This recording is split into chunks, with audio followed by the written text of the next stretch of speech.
Hello, നമ്മളുടെ പുതിയ ഒരു ടോപ്പിക് നെറ്റ്വർക്ക് അനാലിസിസ്. നെറ്റ്വർക്ക് അനാലിസിസിൽ കാര്യമായിട്ട് രണ്ട് കാര്യങ്ങളാണ്. ഒന്ന് CPM, രണ്ടാമത്തത് PERT, critical path method and project evaluation review technique. CPM എന്ന് പറയുന്നത് ഡിറ്റർമിനിസ്റ്റിക് ആണ്, കാര്യങ്ങളൊക്കെ ടൈമിംഗ് ഒക്കെ തന്നിട്ടുണ്ടാവും. PERT എന്ന് പറയുന്നത് പ്രോബബിലിസ്റ്റിക് ആണ്, പ്രോബബിലിറ്റി ഉപയോഗിച്ച ടെർമിനോളജി ഒക്കെ ഉപയോഗിച്ച് അതിന്റെ എക്സ്പെക്ടഡ് വാല്യൂ എസ്റ്റിമേറ്റ് ഒക്കെ കണ്ടിട്ടാണ് ടൈമിംഗ് വെച്ച് കാൽക്കുലേഷൻ നടത്തുന്നത്. ആ രണ്ട് കാര്യങ്ങളാണ് മെയിൻ വ്യത്യാസമായിട്ട് നമുക്ക് പറയാനുള്ളത്. ഡിസ്റ്റിംഗ്വിഷ് ബിറ്റ്വീൻ എന്ന് പറഞ്ഞു കഴിഞ്ഞാൽ നമുക്ക് മെയിൻ ആയിട്ട് പറയാനുള്ള രണ്ട് കാര്യം അതാണ്. ഓക്കെ, പ്രൊജക്റ്റ് എന്ന് പറയുന്നത് പ്രോഗ്രാം ആവാം, ഏത് തരം പ്രൊജക്റ്റും ആവാം, അതിന്റെ ടൈമിങ്ങോ അല്ലെങ്കിൽ അത്തരം കാര്യങ്ങളാണ്, അതിന്റെ ഡിസ്റ്റൻസ്, ആ കാര്യങ്ങളൊക്കെയാണ് നമ്മൾ ഇതിൽ മെയിൻ ആയിട്ട് ക്യാരക്ടറൈസ് ചെയ്യുന്നത്. ഇവിടെ ഒരു ടാസ്ക്, നമുക്കൊരു ഡിഫറെന്റ് ടാസ്കുകളുണ്ട്, ജോബുകളുണ്ട്, അതിന്റെ ടൈമിംഗ് ആണ് തന്നിട്ടുള്ളത് എന്ന് വിചാരിക്കാം. അതെന്ന് വെച്ചാൽ കുറച്ച് കണ്ടീഷനോട് കൂടിയിട്ട്, കൺസ്ട്രെയിൻസോട് കൂടിയിട്ടുള്ള ടൈമിംഗ് ആണ് തന്നിട്ടുള്ളത് എന്ന് വിചാരിക്കാം. അപ്പൊ ആ ടൈമിംഗ് അതിനെ ഡിപ്പെൻഡ് ചെയ്തുകൊണ്ട് അതിന്റെ ഒരു കൺസ്ട്രക്ഷൻ എങ്ങനെയൊക്കെയാണ്, അതിന്റെ മൂവിങ് എങ്ങനെയൊക്കെയാണെന്നൊരു നെറ്റ്വർക്ക് ഉപയോഗിച്ച് റെപ്രസെന്റ് ചെയ്യുക, നെറ്റ്വർക്ക് ഡയഗ്രാം. എന്നിട്ട് അതിൽ ഏറ്റവും ക്രിട്ടിക്കൽ ടൈമിംഗ്, ക്രിട്ടിക്കൽ പാത്ത്, ഈ കാര്യങ്ങളൊക്കെ ഐഡന്റിഫൈ ചെയ്യാം. അപ്പൊ അതിന് മുന്നിലായിട്ട് നമ്മൾ മനസ്സിലാക്കേണ്ട കുറച്ച് ടേംസ് ഇവിടെ. ഏർലിയസ്റ്റ് സ്റ്റാർട്ട് ടൈം, കുറച്ച് ടൈമുമായിട്ട് ബന്ധപ്പെട്ട് കുറച്ച്. Earliest finish time, latest start time, latest finish time, optimistic time, normal time, most likely time, pessimistic time. അതിന്റെയൊക്കെ ഷോർട്ട് ഫോം ആണ് ES, EF, LS, LF എന്നൊക്കെ കൊടുത്തിട്ടുള്ളത്. Mean, estimated time, T0 plus 4 TM plus TP by 6. Standard deviation TP minus T0 by 6. Standard ഡീവിയേഷൻ ആണെങ്കിൽ variance എന്ന് പറഞ്ഞാൽ ഇതിന്റെ square ആയിരിക്കും. Centre standard value, decide time T ആണെങ്കിൽ എക്സ്പെക്ടഡ് ടൈം T, CP ആണെങ്കിൽ T minus TP by sigma follows NC01 like x minus mu by sigma. EF earliest finish എന്ന് പറയുന്നത് earliest start plus TIJ ആണ്. ഒന്നിലധികം time ഉണ്ടെങ്കിൽ അതിലെ maximum ആണ്. LS എന്ന് പറയുന്നത് ലേറ്റസ്റ്റ് സ്റ്റാർട്ട് എന്ന് പറയുന്നത് LF മൈനസ് TIJ ആണ്. ഒന്നിലധികം ഉണ്ടെങ്കിൽ അതിന്റെ മിനിമം ആണ്. ഇത് ടൈമിങ്ങിനെ കുറിച്ചൊരു ടിപ്സ് ആദ്യം പറഞ്ഞതാണ്. ഇനി നമ്മൾ പറയുന്നത് ഈ പറഞ്ഞ കണ്ടീഷനൊക്കെ അനുസരിച്ച് എങ്ങനെ ഒരു നെറ്റ്വർക്ക് ഡയഗ്രാം ഫോർമുലേറ്റ് ചെയ്യാം, അതിൽ നിന്ന് എങ്ങനെ ക്രിട്ടിക്കൽ പാത്ത് ഐഡന്റിഫൈ ചെയ്യാം, ആ ക്രിട്ടിക്കൽ പാത്തിന്റെ ടൈമിംഗ് എന്താണ്, ക്രിട്ടിക്കൽ ടൈമിംഗ് എന്താണ് എന്ന് മനസ്സിലാക്കണം, അത് കാൽക്കുലേറ്റ് ചെയ്യണം. പ്രൊജക്ട് ഇവാലുവേഷൻ, പ്രൊജക്ട് ടൈമിംഗ്, ഇത്തരം കാര്യങ്ങളൊക്കെ അല്ലെ. അപ്പൊ അതിനായിട്ട് നമ്മൾ ഒരു പ്രോബ്ലം എടുക്കുക. നമുക്ക് ഇവിടെ ABCDEFGHI വരെയുള്ള ടാസ്കുകൾ ഉണ്ട്. ആ I വരെയുള്ള ടാസ്കുകൾ 9 ടാസ്കുകളുടെ ടൈമിംഗ് തന്നിട്ടുണ്ട്. അത് അവറിലാവാം, ഡേയിലാവാം. ഓക്കെ, ഇതിപ്പോ 8 hours 10 hours എടുക്കുകയാണെങ്കിൽ ആ രീതിയിൽ എടുക്കാം. ഇനി ഇതല്ല, ഇത് ജോബ് ആൻഡ് ടൈം എന്നുള്ളതിന് പകരം ഡിസ്റ്റൻസ് ആയിട്ട് എടുക്കാം, പലതരത്തിലെടുക്കാം. ഞാൻ ഈ എക്സാമ്പിളിൽ ഞാൻ പറയുന്നത് 9 ജോബും അതിന്റെ കറസ്പോണ്ടിങ് ടൈമിങ്ങുമാണ്. ഇനി യൂണിറ്റ്, ടൈമിന് ഏത് യൂണിറ്റ് വേണമെങ്കിലും. അപ്പൊ കണ്ടീഷൻ തന്നു, ഇതാണ് ക്വസ്റ്റ്യൻ, ഇതാണ് ഇത് ക്വസ്റ്റ്യനിൽ തന്നിട്ടുള്ള ഡാറ്റ, ഇതാണ് എന്തൊക്കെയാണ് 9 ജോബും തമ്മിലുള്ള റിലേഷൻ തന്നിട്ടുണ്ട്. എന്താണ് relation? A less than D, A കഴിഞ്ഞിട്ട് D സ്റ്റാർട്ട് ചെയ്യാൻ പറ്റുമോ?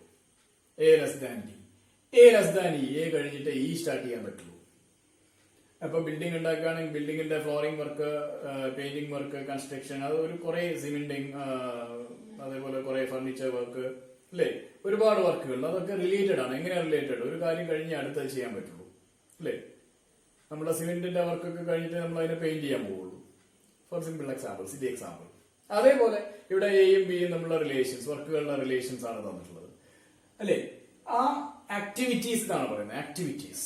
ആക്ടിവിറ്റീസ് എങ്ങനെയൊക്കെയാണ്? A less than D, A less than E, B less than F, അങ്ങനെ കുറച്ച് കണ്ടീഷൻസ് തന്നിട്ടുണ്ട്, കൺസ്ട്രെയിൻസ് തന്നിട്ടുണ്ട്. ആ കണ്ടീഷൻ സാറ്റിസ്ഫൈ ചെയ്യുന്ന രീതിയിൽ വേണം നമ്മൾ നെറ്റ്വർക്ക് ഉപയോഗിക്കാൻ, ഡയഗ്രാം വരയ്ക്കാനായിട്ട്. എങ്ങനെ ഡയഗ്രാം വരയ്ക്കണം? ഡയഗ്രാം വരയ്ക്കുന്ന ഓരോ പോയിന്റിനെയും സ്റ്റാർട്ടിംഗ് പോയിന്റ് ഇപ്പൊ 1 എന്ന് കൊടുത്തു. 1ൽ നിന്ന് 2, 3, 4 ഫ്രം ലെഫ്റ്റ് ടു റൈറ്റ് ആയിരിക്കണം അതിന്റെ ഏരോ മാർക്ക്. ആ ഏരോ മാർക്കാണ് ആക്ടിവിറ്റി. ഒന്നാമത്തെ നോഡിൽ നിന്ന് തുടങ്ങി, ഇതിനെ നോഡ് എന്നാ പറയുന്നത്. റൗണ്ട് ഓഫ് ഫിഗറിൽ വരച്ചിട്ടുള്ള നമ്പറിംഗ് ചെയ്യുന്ന അതിന് നോഡ് എന്നാ പറയുന്നത്. ഈ ഏരോ മാർക്കാണ് ആക്ടിവിറ്റി. ആക്ടിവിറ്റിയാണ് നമ്മളുടെ ജോബായിട്ട് ABCD ആയിട്ട് റെപ്രസെന്റ് ചെയ്യുന്നത്. അതിന്റെ ബ്രാക്കറ്റിൽ അതിന്റെ ടൈമിംഗ് കൊടുത്തിട്ടുണ്ട്. അപ്പൊ നമ്മൾ ഒരു എക്സാമ്പിൾ സ്റ്റാർട്ട് ചെയ്യാം. ഇതാണ് കണ്ടീഷൻ, ഇതാണ് ക്വസ്റ്റ്യൻ തന്നിട്ടുള്ളത്. ഇതിന് നമുക്ക് എന്ത് കാണണം? ഇതിന് നെറ്റ്വർക്ക് ഡയഗ്രാം കാണണം, ക്രിട്ടിക്കൽ പാത്ത് കാണണം, ക്രിട്ടിക്കൽ ടൈം കാണണം. ഓക്കെ, ഈ പ്രൊജക്ടിന്റെ ക്രിട്ടിക്കൽ ടൈം കാണണം, ക്രിട്ടിക്കൽ പാത്ത് കാണണം. എങ്ങനെയൊക്കെ കാണാൻ പറയുന്നതിന് മുന്നേ ആദ്യം ഡയഗ്രാം വരയ്ക്കണം. ഡയഗ്രാം വരയ്ക്കാനായിട്ട് നമ്മൾ ആദ്യം എന്ത് ചെയ്യണം? ആദ്യം സ്റ്റാർട്ടിംഗ് പോയിന്റ്, നോഡ് സ്റ്റാർട്ട് ചെയ്യുന്ന പോയിന്റിന് 1 എന്ന് സ്റ്റാർട്ട് ചെയ്തു. ആ 1ൽ നിന്ന് സ്റ്റാർട്ട് ചെയ്യാൻ പറ്റുന്നത് A ആണ്. A എങ്ങനെ സ്റ്റാർട്ട് ചെയ്യാം? A എവിടേക്ക് പോവാം? രണ്ടാമത്തെ നോഡിലേക്ക് പോവാം. രണ്ടാമത്തെ നോഡിലേക്ക് പോകും. 1ൽ നിന്ന് 2ലേക്കുള്ള ആ ആക്ടിവിറ്റിനെ നമ്മൾ A എന്ന് കൊടുത്തു. Aക്ക് എത്ര ടൈം വേണം? 8 hours വേണം. Suppose it is in hours, we are assuming 8 hours വേണം. ഇനി A കഴിഞ്ഞാൽ പിന്നെ എന്ത് സ്റ്റാർട്ട് ചെയ്യാം? A കഴിഞ്ഞാൽ A ലെസ് ദാൻ D ആണ്. A കഴിഞ്ഞാൽ D സ്റ്റാർട്ട് ചെയ്യാം. അപ്പൊ രണ്ടാമത്തെ നോഡിൽ നിന്ന് D സ്റ്റാർട്ട് ചെയ്യാം, രണ്ടാമത്തതിൽ നിന്ന് നെക്സ്റ്റിലേക്ക് D സ്റ്റാർട്ട് ചെയ്യാം. നമ്പറിംഗ് കാസ്റ്റ് ചെയ്താൽ മതി. അപ്പൊ A സ്റ്റാർട്ട് ചെയ്തു. ഇനി പ്രീവിയസ് ആക്ടിവിറ്റീസ് ഇല്ലാത്തതൊക്കെ 1ൽ നിന്ന് സ്റ്റാർട്ട് ചെയ്യാം. എങ്ങനെ സ്റ്റാർട്ട് ചെയ്യാം? Aക്ക് പ്രീവിയസ് ആക്ടിവിറ്റി ഇല്ല, A സ്റ്റാർട്ട് ചെയ്തു. Bക്ക് വേറെ കണ്ടീഷൻ ഇല്ല, A ലെസ് ദാൻ B എന്നൊന്നും പറഞ്ഞിട്ടില്ല. Bക്ക് പ്രീവിയസ് ആക്ടിവിറ്റീസ് ഇല്ല. അപ്പൊ Bയും Aയിൽ നിന്ന് സ്റ്റാർട്ട് ചെയ്യാം, 1ൽ നിന്ന് സ്റ്റാർട്ട് ചെയ്യാം. ഇനീഷ്യൽ നോഡിൽ നിന്ന് സ്റ്റാർട്ട് ചെയ്യാം. Cക്കും പ്രിസീഡിങ്സ് ഇല്ല, Cക്കും മുന്നിൽ ജോബ്സ് ഇല്ല, മുന്നിൽ കണ്ടീഷൻസ് ഇല്ല. Cയും ഇനീഷ്യൽ നോഡിൽ നിന്ന് ഇനീഷ്യേറ്റ് ചെയ്യാം, അല്ലെ? അപ്പൊ അങ്ങനെയാണെങ്കിൽ ABC സെയിം ഇനീഷ്യൽ നോഡിൽ നിന്ന് സ്റ്റാർട്ട് ചെയ്യാം. ഇനി അതിന്റെ കണ്ടീഷൻ നോക്കാം. A കഴിഞ്ഞാൽ എന്താവണം? A ലെസ് ദാൻ D ആണ്. A കഴിഞ്ഞാൽ D സ്റ്റാർട്ട് ചെയ്യാം. പിന്നെ എന്തെങ്കിലും എയുമായിട്ട് റിലേഷൻ ഉണ്ടോ? A ലെസ് ദാൻ E ആണ്. A കഴിയുന്ന സ്ഥലത്ത് തന്നെ Eയും തുടങ്ങാം.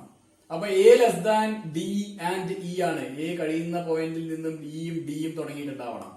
പിന്നെ Bക്ക് വല്ല കണ്ടീഷൻ ഉണ്ടോ? അതുപോലെ Bക്ക് ഒറ്റ കണ്ടീഷനേ ഉള്ളൂ, B less than F. B കഴിയുന്ന പോയിന്റിൽ നിന്നും F തുടങ്ങിയിട്ടുണ്ടാവണം. പിന്നെ Cക്ക് 2 കണ്ടീഷൻ ഉണ്ട്, C less than G, C less than H. Cയുടെ ഫിനിഷിംഗ് പോയിന്റ് Gയും Hഉം തുടങ്ങിയിട്ടുണ്ടാവണം, Cയുടെ ഫിനിഷിംഗ് പോയിന്റ്, അല്ലെ? ഇനി എന്താണുള്ളത്? I. F കഴിഞ്ഞാൽ I ആയിരിക്കണം. E കഴിഞ്ഞിട്ട് ആക്ടിവിറ്റീസ് ഇല്ല, I കഴിഞ്ഞിട്ട് ആക്ടിവിറ്റീസ് ഇല്ല, H കഴിഞ്ഞിട്ട് ആക്ടിവിറ്റീസ് ഇല്ല. അപ്പൊ അതൊക്കെ ഇങ്ങനെ എവിടെയും തൊടാതെ നിൽക്കാൻ പാടില്ല. അതെല്ലാം കൂടി ഒന്നാമത്തെ ഇനീഷ്യൽ പോയിന്റ് പറഞ്ഞ പോലെ തന്നെ ലാസ്റ്റ് പോയിന്റ്സ് മുഴുവൻ ഒരു പോയിന്റിലേക്ക് എന്ത് ചെയ്യണം? കൺവേർജ് ചെയ്യണം. അല്ലെങ്കിൽ അതിനെ ഡാംഗ്ലിംഗ് എന്ന് പറയും. ഏതൊക്കെ ഒരെണ്ണം മാത്രം ഇങ്ങനെ വിട്ട് നിൽക്കുകയാണെങ്കിൽ അതിനെ ഡാംഗ്ലിംഗ് എന്ന് പറയും. വരാൻ പാടില്ല. ഒരേ പോയിന്റിൽ നിന്ന് തൊട്ടടുത്ത പോയിന്റിലേക്ക് ഒന്നിലധികം ആക്ടിവിറ്റി വരാൻ പാടില്ല. റിട്ടേൺ ആക്ടിവിറ്റി വരാൻ പാടില്ല. തിരിച്ച് ഏറോ മാർക്ക് ഇട്ട് കൊടുക്കാൻ പാടില്ല. ഇതൊക്കെയാണ് simple conditions. Left to right flow വേണം. ഇനി നമ്പർ ചെയ്യാം. നമ്പർ ചെയ്യുമ്പോൾ എങ്ങനെ ചെയ്യണം? ഫ്രം 1 അസെൻഡിങ് ഓർഡറിൽ ചെയ്യണം, ലെഫ്റ്റ് ടു റൈറ്റ് ചെയ്യണം. റിട്ടേൺ വരാൻ പാടില്ല. അപ്പൊ 1 ഇവിടെ കൊടുത്തു. 1, 2, 3, 4, 5, 6. 6 നോഡിൽ ഈ ഫുൾ ആക്ടിവിറ്റി കഴിയും, അല്ലെ? ഇനി എന്ത് വേണം? ഇത് നമ്മൾ തിരിച്ചു വരയ്ക്കട്ടെ. ഇതൊരു മിറർ ഇമേജ് പോലെ തിരിഞ്ഞൊക്കെ വരാം, പല തരത്തിൽ വരാം. ട്രയൽ ആൻഡ് എറർ ആയിട്ട് വരച്ചു നോക്കാം. ഈ കണ്ടീഷൻ സാറ്റിസ്ഫൈ ചെയ്യണം മാത്രം. 6 നോഡിൽ ഇത് കഴിയണം. ഇനി നമുക്ക് എന്ത് കാണണം? ഇതിന്റെ ക്രിട്ടിക്കൽ പാത്ത് കാണണം. ക്രിട്ടിക്കൽ പാത്ത് കാണാനായിട്ട് അതിന്റെ എന്ത് ചെയ്യണം? ക്രിട്ടിക്കൽ പാത്ത് കാണാനായിട്ട് നമുക്ക് 2 കാര്യങ്ങൾ കാണണം. എന്തൊക്കെയാ? ഏർലിയസ്റ്റ് ടൈമും ലേറ്റസ്റ്റ് ടൈമും കാണണം. അതാണ് ഇവിടെ പറഞ്ഞിട്ടുള്ള കാര്യങ്ങൾ. ഏർലിയസ്റ്റ് സ്റ്റാർട്ട് ടൈമിനെയാണ് ES എന്ന് പറഞ്ഞിട്ടുള്ളത്.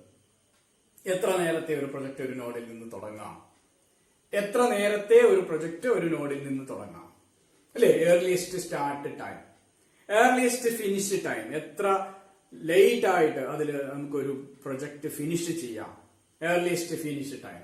നെക്സ്റ്റ് ലേറ്റസ്റ്റ് സ്റ്റാർട്ട് ടൈം, ഏറ്റവും വൈകി അത് എത്ര നേരത്ത് തുടങ്ങാം.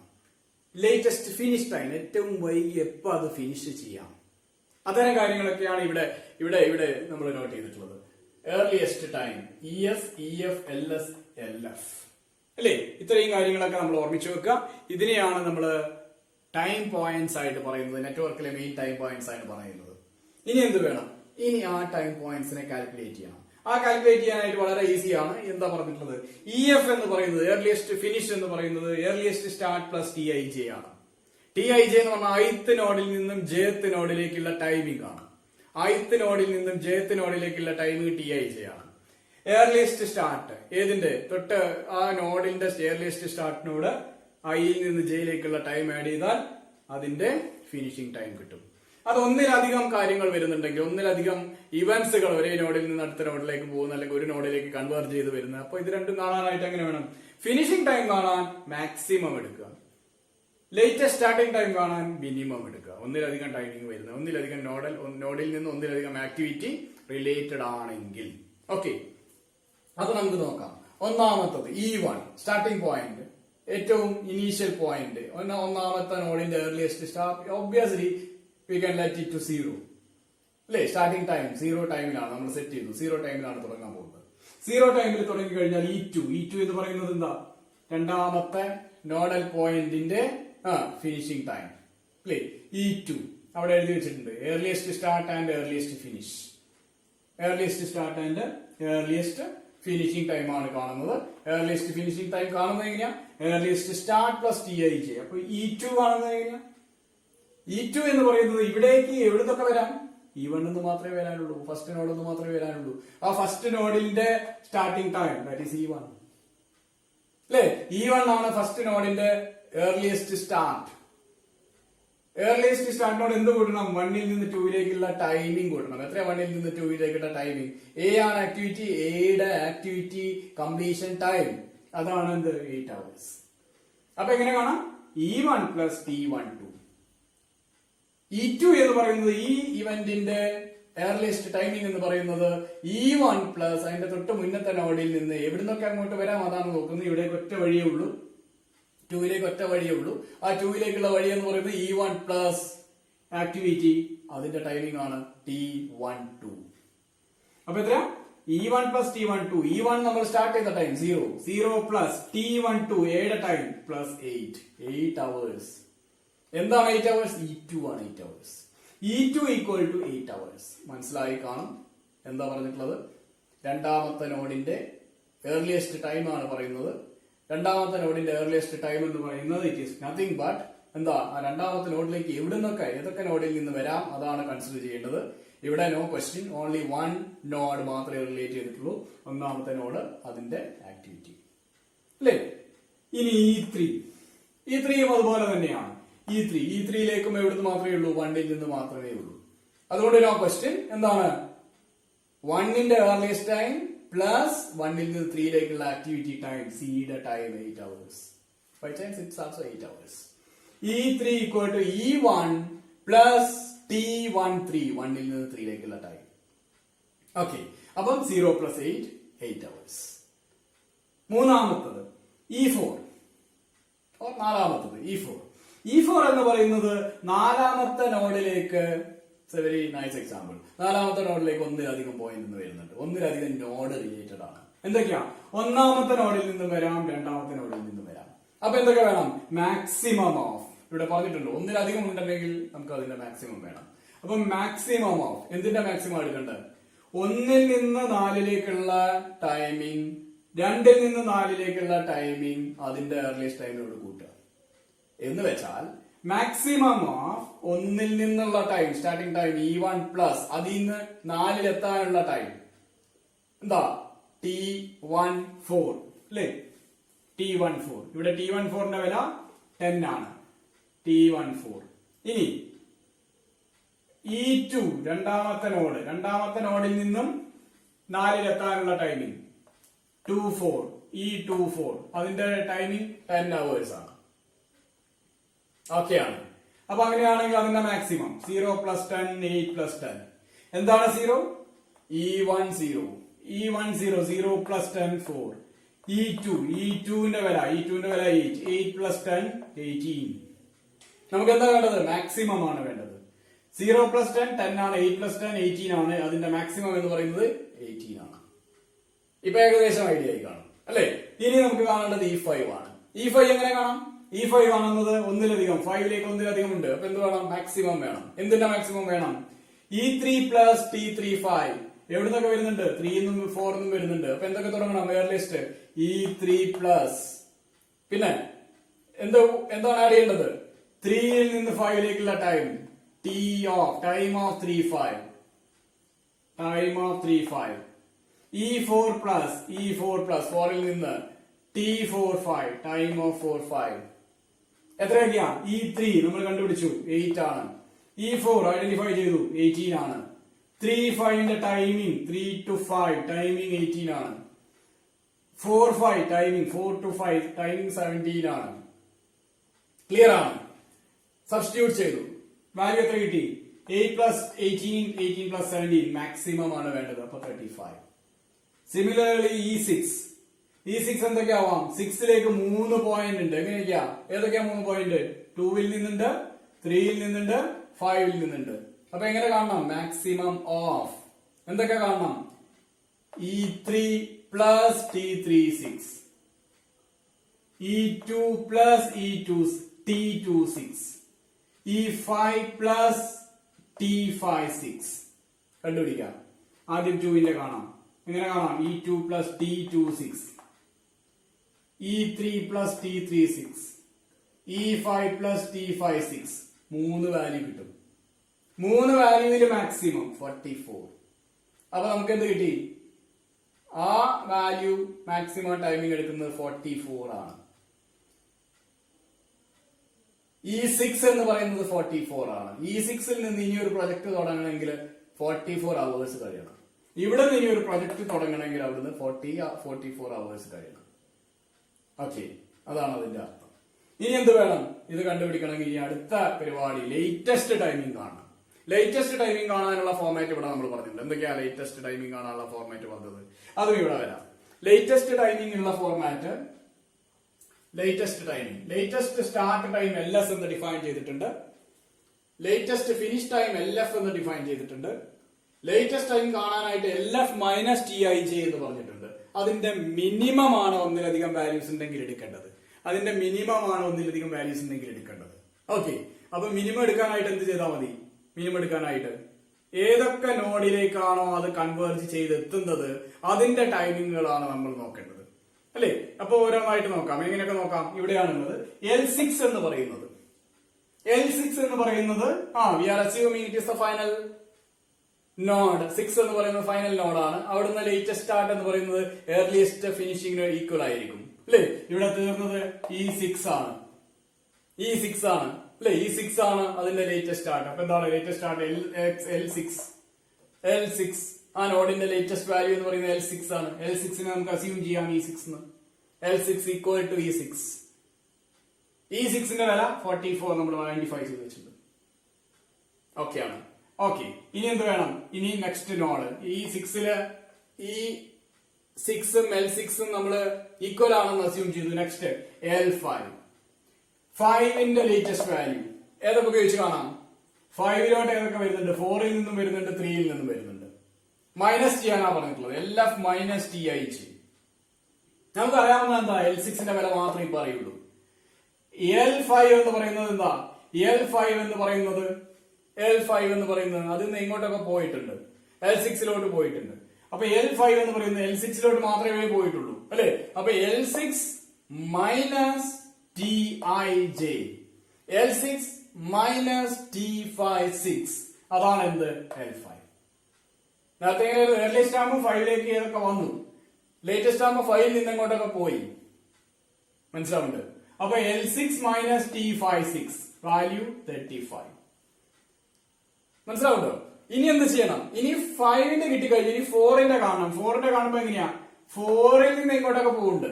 4ലേക്ക് എത്തുന്നതാണ് ഏർലിയസ്റ്റ്, 4ൽ നിന്ന് ഇങ്ങോട്ട് പോകുന്നതാണ് ലേറ്റസ്റ്റ്. 4ൽ നിന്ന് ഇങ്ങോട്ടൊക്കെ പോകുന്നുണ്ട്, 5ലോട്ട് മാത്രമേ പോകുന്നുള്ളൂ. അപ്പോഴോ L5 minus T45, L5 minus 18 കിട്ടി. നെക്സ്റ്റ് 3 തേർഡിലോട്ട് വന്നത് നോക്കുന്നത് ഏർലിയസ്റ്റ്, തേർഡിൽ നിന്ന് പോകുന്നത് നോക്കുന്നത് ലേറ്റസ്റ്റ് അല്ലേ. അപ്പൊ തേർഡിൽ നിന്ന് എങ്ങോട്ടൊക്കെ പോകുന്നുണ്ട്? 5ലേക്കും 6ലേക്കും പോകുന്നുണ്ട്. അപ്പൊ 2ൽ നിന്ന് മൈനസ് ചെയ്യണം. എന്തൊക്കെ ചെയ്യണം? L3 കാണാനായിട്ട് എങ്ങനെ ചെയ്യണം? ഒന്നിലധികം ഉണ്ടെങ്കിൽ മിനിമം കാണണം. Minimum of L5 minus T35. 5 പോകുന്നുണ്ട്, അപ്പൊ 5 മൈനസ് T35. 6 പോകുന്നുണ്ട്, അപ്പൊ L6 മൈനസ് T36 കണ്ടുകഴിഞ്ഞാൽ 17 കിട്ടും മിനിമം. അടുത്തത് 2 എടുക്കാം. 2ലേക്ക് ഈ പറഞ്ഞ 2ലേക്ക് ഒന്നേ ഉള്ളൂ. 2ൽ നിന്ന് രണ്ടെണ്ണം. 2ലേക്ക് വരുന്നത് ഏർലിയസ്റ്റ്, 2ൽ നിന്ന് പോകുന്നത് ലേറ്റസ്റ്റ്. രണ്ടെണ്ണം ഉണ്ട്. എന്തൊക്കെയാ?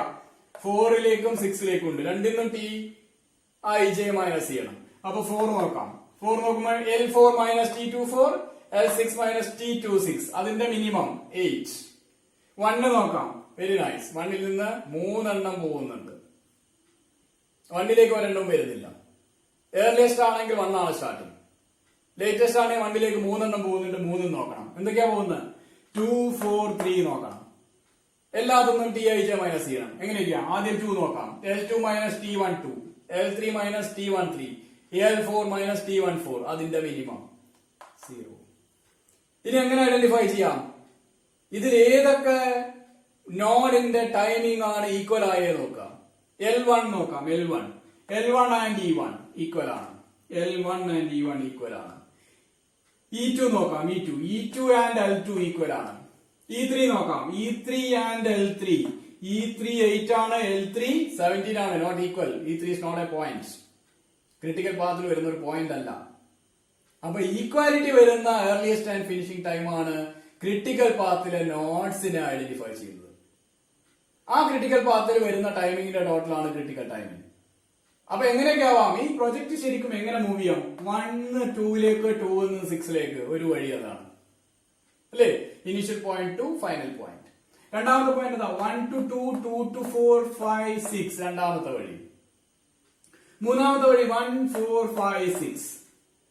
നാലാമത്തെ വഴി 1 3 5 6. അഞ്ചാമത്തെ വഴി 1 3 6. അങ്ങനെ പല വഴികളുണ്ട്. നമ്മൾ ഒരു പോയിന്റ് സ്റ്റാർട്ട് ചെയ്ത് അടുത്ത പോയിന്റിലേക്ക് എത്താനുള്ള പല വഴികൾ.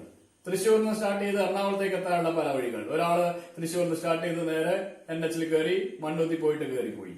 രണ്ടാമത്തെ ആള് തൃശ്ശൂരിൽ നിന്ന് സ്റ്റാർട്ട് ചെയ്ത് കൊടുങ്ങല്ലൂർ പോയിട്ട് പോയി അല്ലേ? മൂന്നാമത്തെ ആള് നേരെ തൃപ്രയാറ് പോയി, അങ്ങനെ കൊടുങ്ങല്ലൂർക്ക് പോയി, എറണാകുളത്തേക്ക് പോയി. പല വഴികളുണ്ട്. അതിൽ ഏത് വഴി കൂടി പോയാലും ഇവിടെ വരുന്ന ആള് ഇവരെല്ലാം വന്നിട്ട് ഇവിടുന്ന് സ്റ്റാർട്ട് ചെയ്യാൻ പാടുള്ളൂ. എറണാകുളത്ത് നിന്ന് ഫർദർ മൂവ്മെന്റ് ഉണ്ടാവണമെങ്കിൽ തൃശ്ശൂരിൽ ഏത് വഴിക്ക് വന്ന ആൾക്കാരെയും ഒരുമിച്ച് കൂട്ടിയിട്ടേ പോകാൻ പറ്റുള്ളൂ.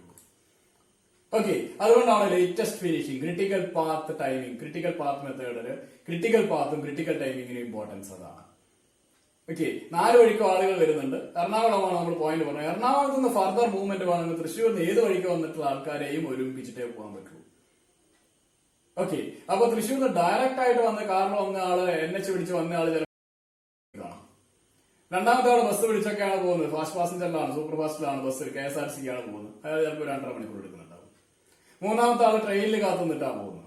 ട്രെയിൻ വെയിറ്റ് ചെയ്യാൻ തന്നെ 1.5 മണിക്കൂർ പോയി, ട്രെയിൻ എത്താൻ 1.5 മണിക്കൂർ അല്ലേ? അങ്ങനെ എല്ലാം കൂടി ഒരു 2 മണിക്കൂർ കൊണ്ട് ട്രെയിൻ എത്തി എറണാകുളത്ത് എത്തുമ്പോൾ different timing, different mode, different route ആണ് വന്നിട്ടുള്ളത്.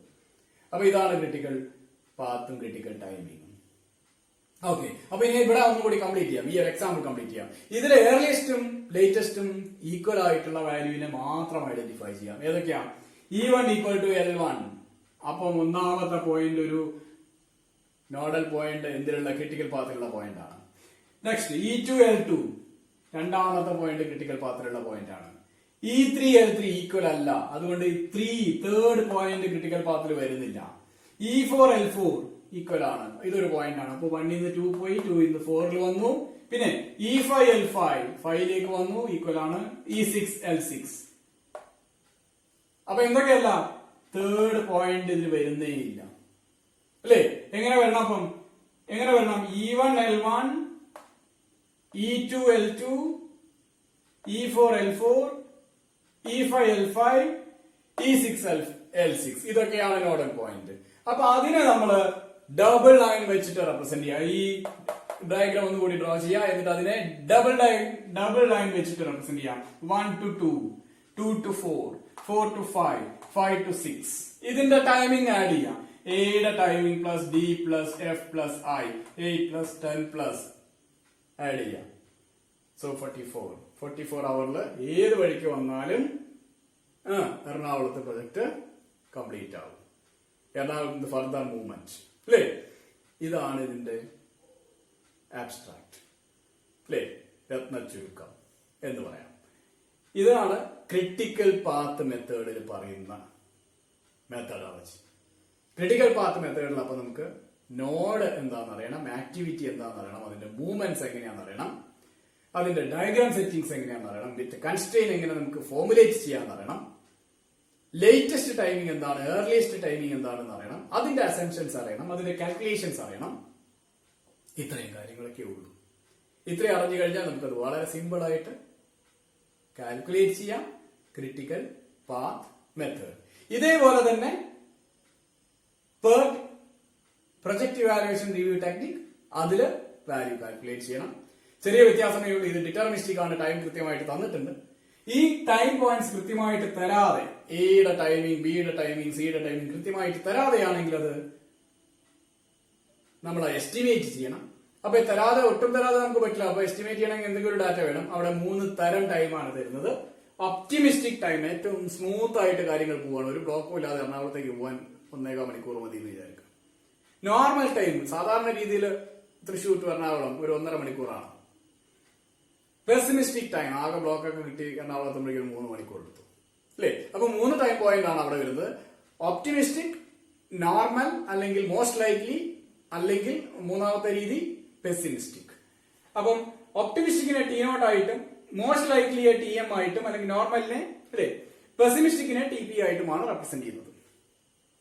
എന്നിട്ട് നമുക്ക് ടൈം എസ്റ്റിമേറ്റ് ചെയ്യണം, മീൻ കാണണം, ആവറേജ് കാണണം. ടൈം എസ്റ്റിമേറ്റ് TE എന്ന് പറയുന്നത് T0 plus optimistic plus 4 time TM plus TP by 6 ആണ്. അതിന്റെ സ്റ്റാൻഡേർഡ് ഡീവിയേഷൻ എന്ന് പറയുന്നത് TP മൈനസ് T0 ബൈ 6 ആണ്. സെറ്റ് എന്ന് പറയുന്നത് T മൈനസ് TCP ബൈ സിഗ്മയാണ്. സിഗ്മ എന്ന് പറയുന്നത് സ്റ്റാൻഡേർഡ് ഡീവിയേഷൻ ആണ്. സിഗ്മ എന്ന് പറയുന്നത് സ്റ്റാൻഡേർഡ് ഡീവിയേഷൻ ആണ്. സ്റ്റാൻഡേർഡ് ഡീവിയേഷന്റെ സ്ക്വയർ വാരിയൻസ് ആണ്. So may be the question is find the variance. Variance ആണ് കാണുന്നതെങ്കിൽ ഇതിന്റെ സ്ക്വയർ ഇട്ടാൽ മതി. TP minus T0 whole square by 36, 6 square. T എന്ന് പറയുന്നത് ഡിസൈർഡ് ടൈം, TCP എന്ന് പറയുന്നത് expected time to complete the project. ഇത് കിട്ടിക്കഴിഞ്ഞാൽ നമുക്ക് ഏത് ടൈമിങ്ങിലുള്ള പ്രോബബിലിറ്റിയും കണ്ടുപിടിക്കാം. സെറ്റിന്റെ വാല്യൂ അറിഞ്ഞു കഴിഞ്ഞാൽ എങ്ങനെ കാണണം? ഡിസൈഡ് ടൈം ഏതാണെന്ന് പറഞ്ഞു കഴിഞ്ഞാൽ അത് പ്രൊജക്ട് കംപ്ലീറ്റ് ആവുമോ ഇല്ലയോ എന്നൊക്കെയുള്ള പ്രോബബിലിറ്റി കാണാൻ പറ്റും. എങ്ങനെ കാണാൻ പറ്റും? ഇതിനെ ഈ ഫോർമാറ്റ് അപ്ലൈ ചെയ്താൽ, സ്റ്റാൻഡർഡൈസ് ചെയ്ത് കഴിഞ്ഞാൽ അത് സ്റ്റാൻഡേർഡ് നോർമൽ ആണ്. സ്റ്റാൻഡേർഡ് നോർമൽ ആയി കഴിഞ്ഞാൽ ഏത് പ്രോബബിലിറ്റിയും കാണാൻ പറ്റും. ഓക്കെ, അപ്പൊ ഇത്രയും കാര്യങ്ങളാണ്. ഇനി നമുക്ക് ഇതിലുള്ളത് ചെയ്യാനുള്ളതൊന്നും കൂടിയാണ് ഇതിന്റെ പ്രൊജക്ട് ഇവാലുവേഷൻ ടൈമിംഗ് എങ്ങനെയാണെന്നും കൂടി. ഈ 3 ടൈം പോയിന്റ്സ് കിട്ടിക്കഴിഞ്ഞാൽ അതിനെ എസ്റ്റിമേറ്റ് ചെയ്യുന്നത് എങ്ങനെയാണെന്നും കൂടി കാണാം. എസ്റ്റിമേറ്റ് ചെയ്ത് കഴിഞ്ഞാൽ അത് ഒരു സിംഗിൾ വാല്യൂ ആയി മാറും. ഓരോ ആക്ടിവിറ്റിയുടെയും എസ്റ്റിമേറ്റഡ് ടൈം കിട്ടിക്കഴിഞ്ഞാൽ ഇവിടെ തന്ന പോലെ A8, B10, C8 എന്ന് പറഞ്ഞ പോലെയുള്ള അത് ഗിവൺ ആണ്. ഇത് ഡിറ്റർമിനിസ്റ്റിക് ആണ്. അതേപോലെ എസ്റ്റിമേറ്റ് ചെയ്ത് കഴിഞ്ഞാൽ ആ വാല്യൂ ആണ് നമ്മൾ കണ്ടുപിടിക്കുന്നത്. ആ എസ്റ്റിമേറ്റഡ് വാല്യൂ കിട്ടിക്കഴിഞ്ഞാൽ പിന്നെ പരിപാടി മുഴുവൻ ഇത് തന്നെയാണ്. എസ്റ്റിമേറ്റ് വാല്യൂ കിട്ടിക്കഴിഞ്ഞാൽ പിന്നെ ക്രിട്ടിക്കൽ പാത്ത് കാണാം, ക്രിട്ടിക്കൽ ടൈം കാണാം. അപ്പൊ വ്യത്യാസം ഇത് മാത്രമേ ഉള്ളൂ. PERT ആണെങ്കിൽ ഈ തന്നിട്ടുള്ള 3 പോയിന്റിൽ നിന്നും ഈ ഒരു ഇക്വേഷൻ ഉപയോഗിച്ച് എസ്റ്റിമേറ്റഡ് ടൈം ഐഡന്റിഫൈ ചെയ്യണം. അപ്പൊ PERT ആണ് ക്വസ്റ്റ്യൻ എങ്കിൽ 3 ടൈമിംഗ് തന്നിട്ടുണ്ടാവും. ഓരോ ആക്ടിവിറ്റിയുടെയും ഒപ്റ്റിമിസ്റ്റിക്, നോർമൽ, പെസിമിസ്റ്റിക് ടൈം തന്നിട്ടുണ്ടാവും. അതിൽ നിന്ന് ആദ്യം തന്നെ എസ്റ്റിമേറ്റ് ചെയ്യണം ടൈമിനെ. ടൈമിനെ എസ്റ്റിമേറ്റ് ചെയ്യാൻ ഈ ഫോർമാറ്റ് ഉപയോഗിക്കാം. ആ ടൈമിനെ എസ്റ്റിമേറ്റ് ചെയ്ത് കഴിഞ്ഞാൽ ഓരോ ആക്ടിവിറ്റിയുടെയും ടൈം കിട്ടും. അതിവിടെ ഇതേപോലെ സബ്സ്റ്റിറ്റ്യൂട്ട് ചെയ്യുക. അതേപോലെ അതിന് കണ്ടീഷൻ തന്നിട്ടുണ്ടാവും. ആ കണ്ടീഷൻ അനുസരിച്ച് ഡയഗ്രാം വരയ്ക്കുക. ഡയഗ്രത്തിൽ ടൈമിങ്ങും ആക്ടിവിറ്റിയും റെപ്രസെന്റ് ചെയ്യുക. എന്നിട്ട് നിങ്ങളോട് CP കാണാൻ പറഞ്ഞിട്ടാണ്, ക്രിട്ടിക്കൽ പാത്ത് കാണാൻ പറഞ്ഞിട്ടുണ്ടാവും. കണ്ടു കഴിഞ്ഞാൽ അതിനെ ഡബിൾ ലൈൻ വെച്ചിട്ട് അടയാളപ്പെടുത്തുക. അതിന്റെ ടോട്ടൽ ടൈമിങ്ങിനെ ക്രിട്ടിക്കൽ ടൈമിംഗ് എന്ന് പറയാം. മനസ്സിലായല്ലോ?